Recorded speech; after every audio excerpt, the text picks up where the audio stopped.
In this podcast, you'll learn how to improve your English pronunciation by understanding English vowel sounds, especially the difference between monophthongs, single vowel sounds, and diphthongs, moving, blending, or sliding vowel sounds.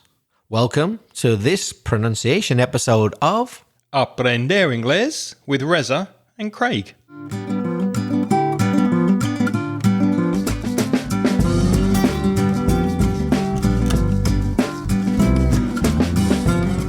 Hi, I'm Reza. And my name's Craig. And with nearly 60 years of teaching between us, we'll help you improve your English and take it to the next level. How are you, Craig? I'm very well, thank you, my friend. Very happy to be back on the microphone and podcasting with you again this week. How are you doing? I'm doing very well, I must say. I very much enjoyed that piece of homemade brownie that we just had at the break. It has picked me up, and I'm ready to get straight into our subject, which is vowel sounds. First this week, we have a voice message from a friend of the show, Ezekiel.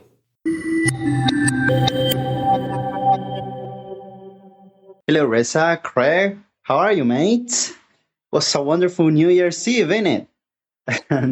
Sorry, that was my intent to speak like a British with a British accent because I listened to one of your last episodes about the British accent. I think it was the name, and it was really good.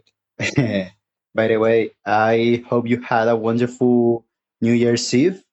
An excellent beginning of this new year. I hope you keep it going because we love your job, your excellent job, because you are helping a lot of people, me included. I always thank you for that. I also wanted to suggest an episode about phonetics. Maybe, I don't know if that's the correct name or what I'm trying to say, but like talking about the different syllables, maybe, or consonants. Well, because English has like 13 vowels, the different kind of vowels, or the difference between the American, British vowels, So that's it. I hope you have a wonderful day. Thank you, guys. Well, thank you very much for your message, Ezekiel, and we really appreciate your kind words. Wow, New Year's Eve seems a distant memory, a long time in the past now. We're already towards the end of February and we'll soon be in March, and this year is whizzing by. It's going very, very fast, isn't it, Reza? It sure is. Okay, Craig. Any thoughts about what Ezekiel said? Well, it's a wonderful idea. We have spoken about consonants before. So we made an episode a while ago speaking about consonant clusters, when you get groups of consonants together, which sometimes causes problems for non-English speakers. But today, thanks to your suggestion, Ezekiel, we're going to focus on vowel sounds, specifically monophthongs and diphthongs. If you want to brush up your consonant pronunciation, go to inglespodcast.com/585 and you can listen to that episode on consonants. Do you have any comments, Reza, on Ezekiel's message? Anything that could be improved, perhaps? Well, I thought in general your pronunciation was very clear, but one word you said I think isn't quite right. In this context, you said very kindly, Ezekiel, we love your job, but I think we should use the word work. We love your work, because a job is like a profession.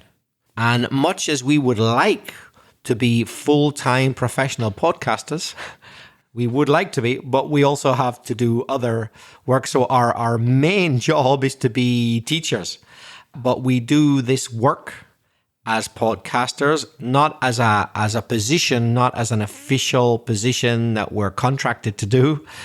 So it's not really our job, it's our work. So your work is what you do. It could be what you do in your job, or it could be you do work for charity, for example. So I think we're better here to say we love your work. And another very small point, Ezekiel, because we are focusing today on pronunciation. The way you said vowel sounds like two clear syllables, vowel. I would say it like this, vowel, vowel sounds. Say that with me, vowel sounds. So today we're focusing on vowel sounds. Now, many pronunciation problems from people learning English are actually vowel problems, not necessarily consonant problems. So first, let's look at what a vowel sound is. What is it, Reza? A vowel sound is any sound which doesn't include a consonant. Does that help? No. All right, let's try it another way. A vowel sound is produced, let's get slightly technical, not super technical, but a bit. It's the sound produced with no blockage. So to block is to stop something. So if there's a blockage, something has been stopped. So a vowel sound has no blockage of airflow in the mouth. Because if you stop the airflow, in other words, if there is a blockage, you've just created a consonant. That's the whole point of consonants. They block the air. So vowel sounds don't block the air. For example, all of these are vowel sounds I'm going to demonstrate now, but they might not be English. Are you okay, mate? Do you want some water? I think I better have some water. All of those were vowel sounds because I simply let the air flow through my mouth. I didn't do anything with my tongue or my teeth or any other part of my mouth to stop the airflow. But what I did was to change the position of my tongue and my lips, and that produced different sounds. That's how you get the different vowel sounds. But I didn't block the flow of the air. If I'd blocked the flow of the air, then I would have had a consonant. So the air flows freely. That's what a vowel is. And you want to keep listening to the end of the podcast because we will show you some ways you can practice different vowel sounds and improve your pronunciation. So in a nutshell, as Reza said, when you're making a consonant sound, you're blocking the air with your teeth, for example, when you're making that sound, or with your tongue when you're t or k or p. So those consonant sounds with air coming out of your mouth are blocked with your teeth or your tongue. Now let's look at some examples of different vowel sounds and how they can affect what the word is. We've got one word here, ship, S-H-I-P, with a short I, with a short vowel sound. And then with a longer vowel sound, you've got the word sheep, which is an animal. So you don't want to confuse your ship with your sheep. And also, similarly, you don't want to confuse full, F-U-L-L, with fool, which has that longer, elongated vowel sound, ooh. You're a fool, Craig.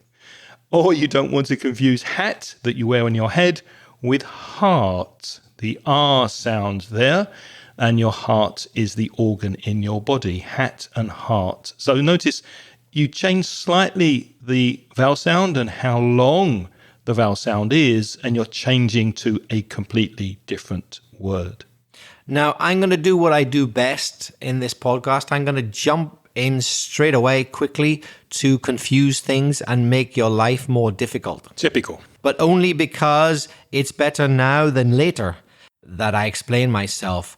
Since I am a bit foolish, I find it very hard to hear a difference between, let me try them again, F-U-L-L, full, and F-O-O-L, fool. Is that right? Yeah.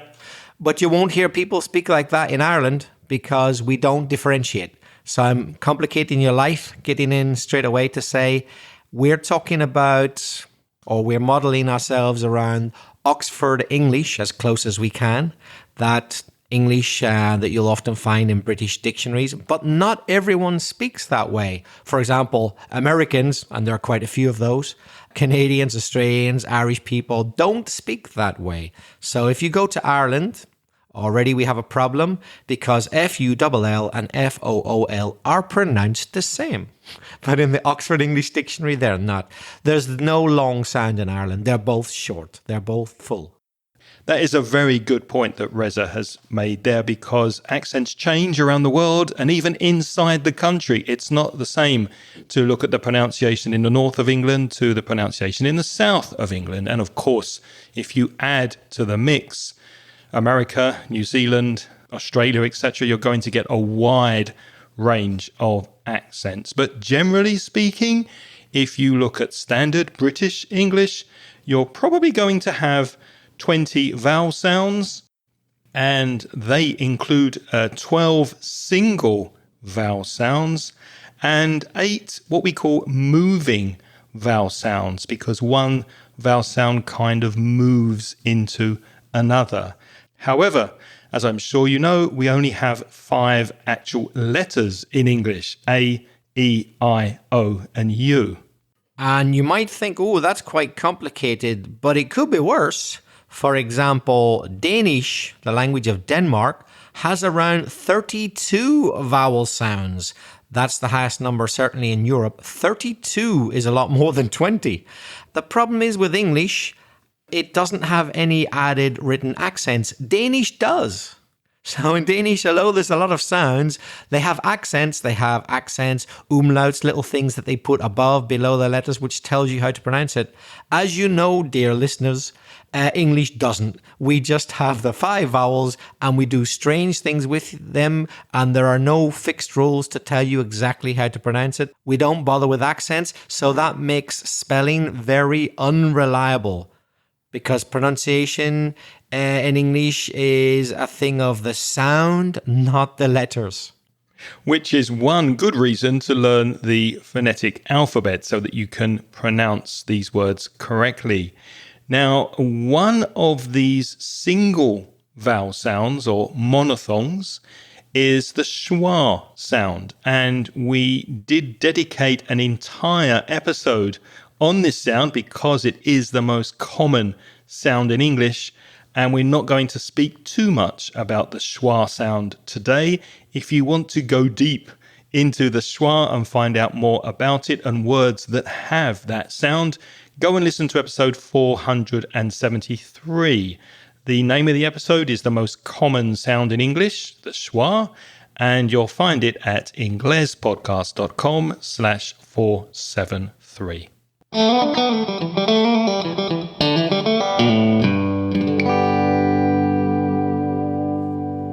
Let's just take a break for a couple of minutes so that I can tell you how to improve your spoken English. Now, if you need to speak more confidently and effectively, if you feel nervous and get stuck sometimes when you need to speak in English, I think my conversation fluency course can help you. You'll be speaking on Zoom with me and a small group of lovely, motivated students, and together we'll help you take your speaking to the next level. Does that sound good? If it does, send me an email for more details to Craig, Craig, at inglespodcast.com, and I'll let you know about prices, dates, and more details about the courses. It's great that you listen to this podcast, and I really hope we're helping you to improve your English. But in my opinion, you need to be proactive and take your spoken English one step further if you want to communicate effectively in English. So send me an email, Craig at inglespodcast.com, and I really look forward to seeing you on the inside. Thanks for listening. Now, let's get back to the podcast.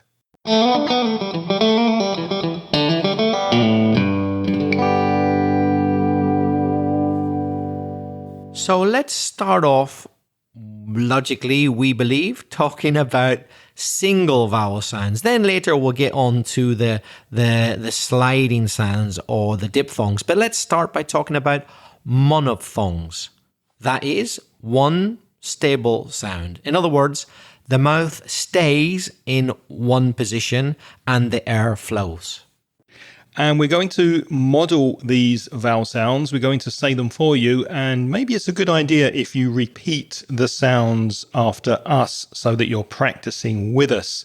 And just think that you're very lucky we're not modeling underwear or any other similar Close, we're only modeling these sounds for you.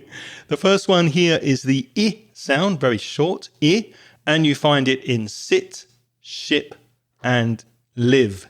Say those with me. I, sit, ship, live. The next short vowel sound we've got is e. And when you write this one, it just looks like the letter E.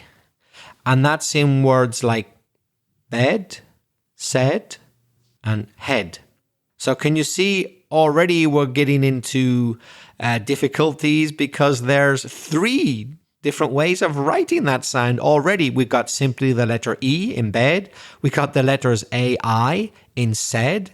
So you see 2 letters and you might think, oh, this is going to be a diphthong. This is going to be one of the moving sounds. But it doesn't necessarily have to be. This is just one short sound, even though there are 2 letters. So we cannot stress enough the fact that the letters don't tell you the sound in English. And then we've also got the word head, which has an E and an A, and in this case, pronounced e. You'll see later that the letters E and A are often pronounced a different way. But in this particular word, it's head. By the way, you can see the symbols for these sounds together with the example words that we're saying with you. Go to inglespodcast.com/611 for today's episode 611, and you can read the symbols and the words and copy them with us. Repeat after us. So single vowel sound or short vowel sound number 3 is a. A. Like cat, hat, and man. The next sound is a really tricky one for foreigners. It seems from my experience as a teacher. It looks like the letter V turned upside down. That's the symbol, the phonetic symbol of the sound you will find in these words. Cup, love, and money. I'm talking about the first syllable of the word money. So you can see that in the word cup, it's the letter U. And in the words love and money, it's the letter O. But it doesn't matter. They're the same sound. The next sound is O. So your mouth is making a circle. It's round with the sound O. And we find that sound in words like hot, not, and gone in British pronunciation. Remember, this is all standard British pronunciation from the UK and not American pronunciation. The next sound is easy for me to say, but the longer version we'll see later is the one which I find difficult. But this one I can do. The shorter oo sound in words like put, oo, good, and book. So in put, it's the letter U. In good and book, it's the letter O, twice double O. But in all of them, it's U, put. And the next vowel sound is the schwa sound that we mentioned before. And it's a very lazy, non-stressed sound that sounds like this. Imagine you're waking up Monday morning very early. You have to go to work, or you think about your boring English lesson. And that's the sound you make. So we find this sound in words like about, problem, teacher, banana, and suspicious. There's 2 schwa sounds in suspicious at the front of the word, su, and the end of the word, shus, suspicious. So that was all the short vowel sounds in English. Let's move on to the long vowel sounds, the ones which simply last a bit longer in time. You have to spend a little bit more time, maybe milliseconds, but those milliseconds make a difference. And we'll start with the most problematic of all, sheep, the long E sound, sheep, sea, machine, meat. So all of those have the long sound E. But as you can see, we've got 3 different spellings. We got double E in sheep and sea. We got the letter I in machine. And then we got the letters EA in meat. 3 different spellings, but all give us the long sound sheep. Never confuse it with the shorter sound ship. The thing which sails in the sea, that's a shorter sound. That's a ship. And the animal is a sheep. And you'll notice if you're reading along with the show notes as we're speaking, you'll notice the 2 dots after the symbol there. And those 2 dots represent the fact that you have to make these vowel sounds longer. So if you see those 2 dots, you'll know that it's not I, it's E. And you'll know that the next one here is R and not A. So the mouth is very similar, but you're just making a longer sound. Car, for example, heart, and start. All of those words have the R sound. And as you can see, that sound R is very commonly followed by the letter R when it's written. Yep. Car, it has AR, heart, EAR, start AR. Very, very often, the letter R will come after the vowel or vowels when you have that sound. Like in car, it's very common. Not always, but it's extremely common. The next vowel sound is another long sound, of course. We're talking about long vowels here, and it's or. So or is found in words like door, more, and floor. Now, here's a challenge for me to do the next one, because it's that one I mentioned earlier. Doesn't exist in Ireland. Your Belfast accent's going to creep in here, mate. Yeah. I'm going to try and avoid it. But honestly, I really, to this day, after over 30 years of teaching English, I still find it difficult because I didn't grow up using it. And it's the long oo sound in words like food, blue, move. Perfect. Absolutely perfect. No Belfast accent in there whatsoever. You sound like a Londoner, my friend. But I had to think about it. I have to make an effort. It doesn't come to me naturally. I really have to think about it.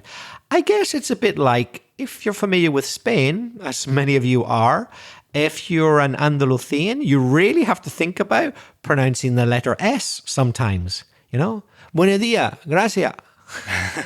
Buenos dias, gracias. Yeah, but you got to think about it. Oh, yeah, there's an S there. It doesn't come out. So for me, it doesn't come out naturally. I've got to think about it. So this is the long oo sound. Food, not the one we looked at earlier. The short one was words like put, but this is the longer one. Food.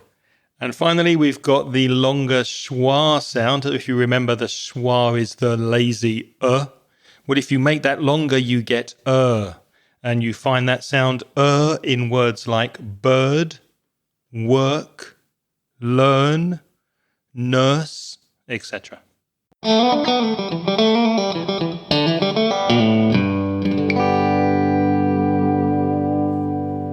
So that was all the monophthongs, the single sounds that we've just done, divided into the short vowels and then the long vowels. Now let's move on to diphthongs, the moving vowel sounds. Basically, a diphthong is when the mouth moves from one vowel position to another. You glide. That means you move very gently, very smoothly between 2 sounds in one syllable. Craig, what's the first diphthong we have for our listeners? Well, it's interesting that you asked me that because it's the same sound that's in my name, Craig. It's the A sound. What? Your name isn't Craig? No. Although 90% of Spanish people call you that? People have called me many things in the past, Reza. But, very rarely Craig. That's my name. So the A in that name is also the sound that you will find in words like say, make, and day. The A sound. And notice the spelling. In say and day, you've got the letter A followed by Y. But in the word make, it's just the letter A. It's just one letter, but it's a sliding sound. You move from one sound, A, over to A. But it's just one letter. So I repeat again, I know I'm really repeating myself a lot, but we can't stress this enough. The writing has nothing to do with the idea of the sound. So you can have two letters pronounced as one sound, and you can have one letter pronounced as a sliding diphthong, which is two sounds really joined into one. In English, that's the type of crazy thing that we do with pronunciation. And speaking of sounds moving together, if you've got the A sound and the I sound and you put those together, you get something that sounds like I, as in my, time, and night. The next sound is a combination of the O and E, so it's oi. Words like boy. So I'm going from O to E. If I slowed it down, I'm going to sound ridiculous, but imagine I go boy. But speed that up and you get boy, choice, or noise. Our next diphthong is ow, which sounds like when someone hits you or you hit your toe at the end of the bed. You go, ow! That's the sound, ow. And you find it in words like now, house, and out. What's the next one, Reza? The next one's a very common and important sound in English, which Spanish speakers often get wrong, but we understand you anyway. Like in the words go, home, open. It's O. It's a diphthong. That's right. We're sliding from the schwa sound to U, and you get O. But it's very typical for Spanish speakers. Instead of saying go, they will say it badly and they will say go. But it's not a million miles away. We can understand you when you say go, or not yes, no. We understand you, but the opposite of yes in English isn't no. It's no. In the south of England. But if you go to somewhere like Newcastle or somewhere in the Midlands or in the north of England, you probably will hear go. That's true. Go. Yeah. But in the south, you kind of add a W sound, a W at the end, as Reza said, and it's go, not go. Our next sound mixes and combines the sound I and the schwa so you have ear, like your ear that you listen with, or words like hear or idea. I have a good idea. The next sound we've got for you is starting off with the e and then going to the schwa, the e. So words like, I'm going to try and say it in standard English. Hair, care, where. Oh, that was hard. I was so tempted to say hair and put my R on the end. Hair. Or care. Or where. Or I could have gone American and said hair, care, where. So is this a good Belfast accent? Hair. Oh, that's very good. That's really good. Yeah. I want to brush my hair. Right now. Right now.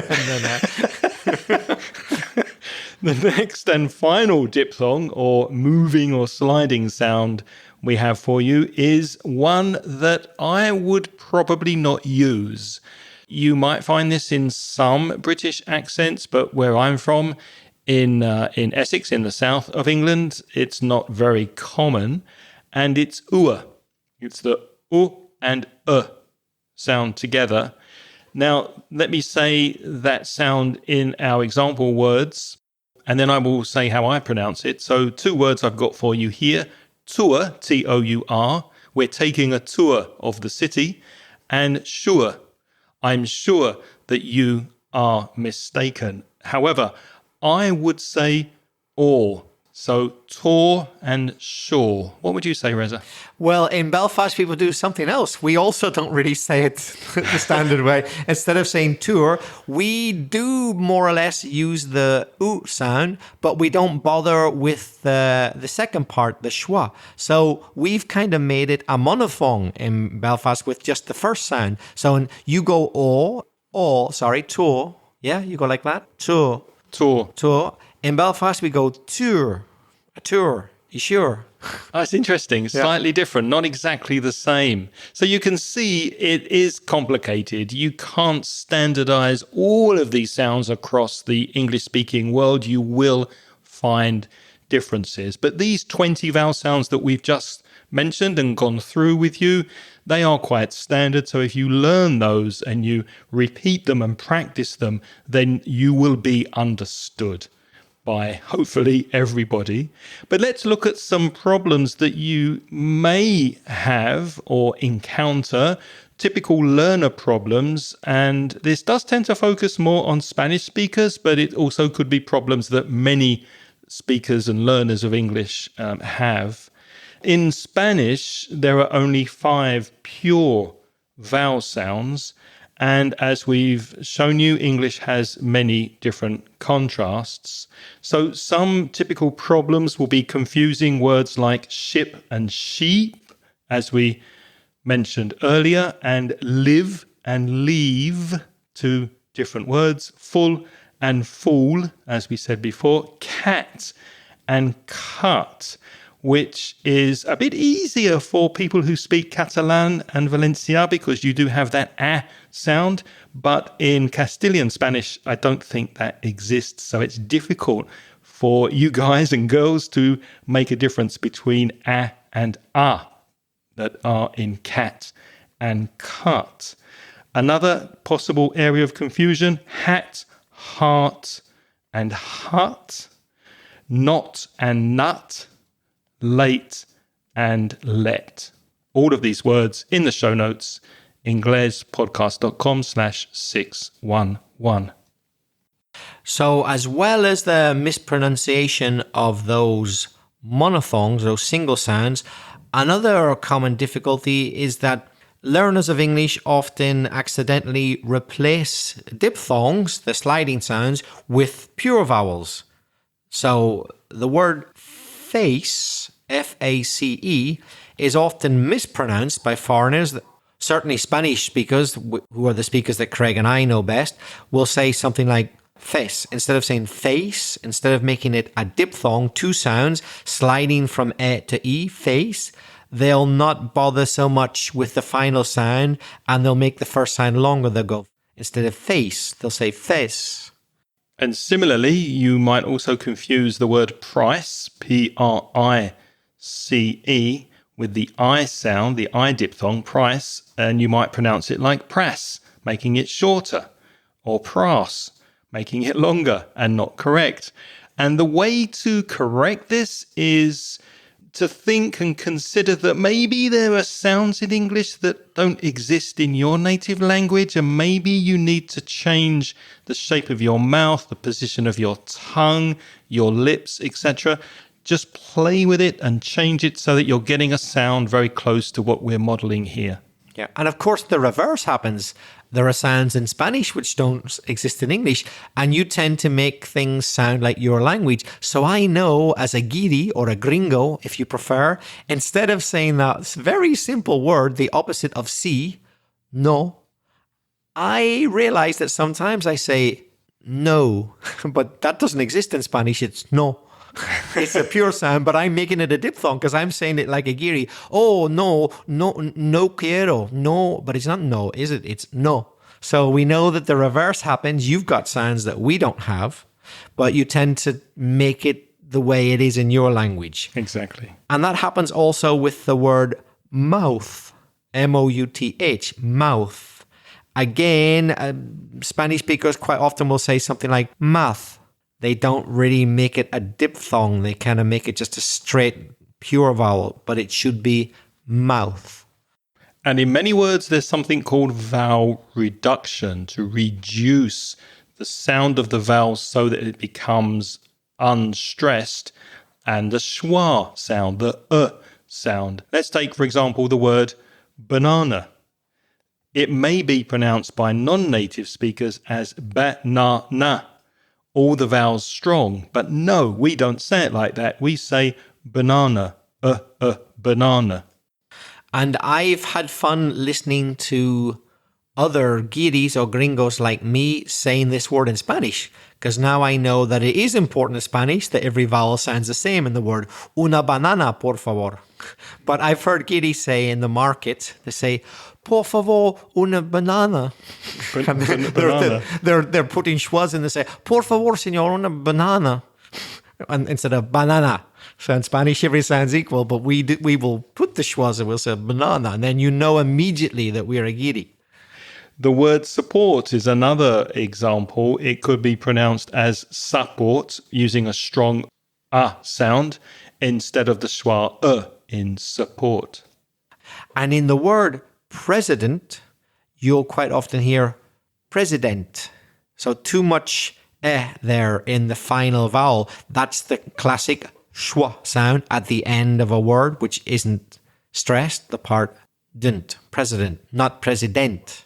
Of course, we understand you if you say it incorrectly, but now we know that you're a foreigner because we would never pronounce it dent. We would say president. And as we've stressed throughout this podcast, and we've made this point various times, don't pronounce the words as they're spelled. Pronounce the words as they should be said. For example, if you look at the word receipt, it has a very strange spelling. R-E-C-E-I-P-T. First of all, we've got that silent P in there, and then we've got that strange E-I sound, which is E, receipt, and the second syllable is stressed. So I've heard many students pronounce that P and say receipt. That's wrong. It's receipt. Another classic mistake is the pronunciation of salmon, the fish. It's S-A-L-M-O-N. So you'll hear Spanish speakers and other speakers from other countries say salmon, but the L shouldn't be pronounced. It's salmon. And the very famous Island, which is wrong. The S there is also silent. How many times have you heard that from your students, Reza? The S is not pronounced, so it's island.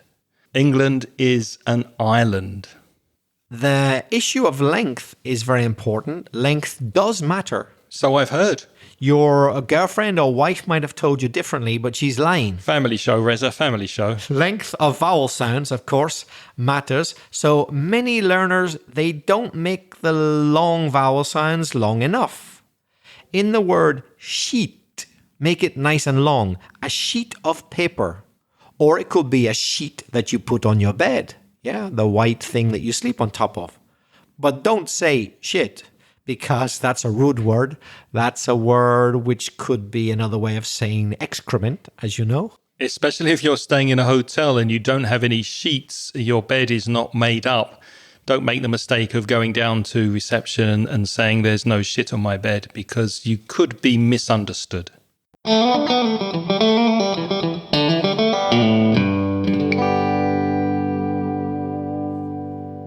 So we hope this has all been useful for you, but then you might be asking yourself, how can you practice? So that will be a very good question. How can you improve your pronunciation? Well, one idea is to listen to native speakers and then repeat using shadowing or echoing. We've spoken about that before. You simply choose somebody you like, who you like the pronunciation of on YouTube, for example, and then you listen to very, very short pieces of monologue or dialogue, and then you repeat, copying the pronunciation of the speaker. Of course, you can also do that with this podcast. Just listen to a very short piece of the podcast, piece, not piss, but piece of the podcast, and then repeat after us. What other ways are there, Reza, for improving pronunciation that you can think of? Well, now, it's not easy, we know, but if you've got the time and the patience, you could use phonemic transcription instead of spelling. So we've got them in the show notes for this episode, those symbols which represent the sound, because as we've made abundantly clear now, in English, the letter is not the sound. So it's very useful if you know the symbols which represent those sounds, the phonetics, from phonemes are the individual sounds. If you know each individual phoneme, what the symbol is, then if you learn them and you've memorized them, anytime you read them, you should know how to pronounce a word. Of course, we realize these days you can simply click on a computer and it will give you the sound, but it's quite a useful skill to be able to know just from reading the transcription how the word should be pronounced. Yeah, and it's a very good idea. I noticed I have a student recently who sent me a voice message because I encourage my students to send me messages and then I give them feedback on their English and their pronunciation. And first she wrote a text, identified words in the text that she sometimes has pronunciation problems with, and then wrote the phonemic symbols in the text to remind her how to say the words. And that's a very powerful way of correcting your pronunciation with the difficulties you have with certain words. So well done, Claudia, if you're listening. I think that's an excellent idea. You can also exaggerate your mouth movement first and then relax it. So if you're having problems with the past of catch, which is caught, then just exaggerate it. Caught, caught, caught, caught, caught, and then slowly relax it, make it faster. The same with although and suspicious. So make sure you're exaggerating the pronunciation, then slowly relax it and make it faster and more natural. An extremely useful thing you can do to improve is to record yourself and then listen back to the recording and compare how you pronounce the vowel sounds with a native speaker. Hopefully you hear your mistake. Hopefully your ears are good enough that when you compare your voice recorded to the native speaker, you can see the difference. And so then you can correct yourself and notice, hopefully, how your recordings get better. And with time, they begin to sound more similar to the native speakers. And practice with minimal pairs every day. Just 2 or 3 minutes is enough. And what are minimal pairs? Well, we mentioned some earlier. Minimal pairs are words like ship and sheep, live and leave, full and fool, cat and cut, etc. So practice changing your mouth position to get those vowel sounds right. Change the position of your tongue and your lips. Think about the height of your tongue. Is it in the high up position or in the middle or in the low position? Is it at the front of your mouth? Is it at the back of your mouth? Is it in the middle of your mouth? Where's your tongue? How does changing the tongue position affect the sound of the vowel? And of course, also the shape of your lips. Are they like a circle, very round, like the O sound? Are they neutral or are they spread and open, like the E sound when you're smiling? E. To give you an example of how these things combine to make a sound, take the classic schwa sound, the most common in the English language. So the tongue height is in the middle, the tongue position is central, and the lips are neutral. So it couldn't be any lazier. So you just go, So good pronunciation is not about sounding like a native speaker. It's about being understood immediately, making your English clear and comprehensible. But now it's your turn to practice your English. Which aspects of English pronunciation do you find personally difficult? Let us know, and we may create a podcast about it similar to today's podcast. If you would like to contact us, our preferred method of communication, because we love to hear your voices, is using SpeakPipe. That's speakpipe.com/Ingles podcast. There's a link to that application in the show notes. So go ahead, record your message. If you're not happy with your pronunciation, record it again, keep practicing, and then send it to us. Reza, how can people contact us by email? By writing to either craig@inglespodcast.com or belfastreza@gmail.com. And if you're a Spanish speaker, and we know some of you are, and you would like to improve your English with free and paid resources, why not visit the Mansion Ingles website at mansioningles.com. And for paid products, you can browse the online store at store.mansioningles.net. If you'd like a full audio transcription of this podcast, you might consider joining our Patreon program. And as a Patreon member, as a person who makes a small donation to the podcast, you'll get an invitation to join Craig for an informal chat on Zoom to practice your speaking. That's in addition to the audio transcripts. And hopefully you'll also have that warm, fuzzy, lovely feeling of supporting our podcast. There's a link in the show notes. It's patreon.com/inglespodcast. Unfortunately, we can't thank all of you lovely people individually who are supporting us, but we want to thank you from the bottom of our hearts. And also say hello and welcome to our most recent supporter on Patreon, who is Margothata Vowel. And we'll be back next week with another podcast. Reza, what's the topic for next Sunday? Meditation. What is it and how to practice it? Meditate with us next week, and we'll show you how to do that and teach you some vocabulary connected to meditation. Until next time, thank you for listening this week. It's goodbye from Reza. And it's goodbye from Craig. The music in this podcast is by Pitts. The track is called See You Later.